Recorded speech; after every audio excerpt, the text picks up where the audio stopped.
जब बात सेहत की हो तो आपको जानकारी देना ज़रूरी है। पहले के दिनों में मिट्टी के बर्तनों से खाना बनाया जाता था और आपको पता ही होगा तब हेल्थ कितनी अच्छी रहती थी। 100-100 साल तक बुजुर्ग जीते थे।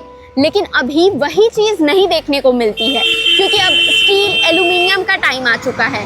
और इसमें आपको बता दूं कि वो जो होते हैं मिट्टी के बर्तन में जो स्वाद होता है ना, वो स्टील के बर्तनों में नहीं आता है। ना ही पीएच बैलेंस हो पाता है और ऑयल कंजम्पशन होता है वो बहुत कम होता है मिट्टी के बर्तनों में, जिससे कोलेस्ट्रॉल नहीं बढ़ता है और हमारी सेहत ठीक रहती है।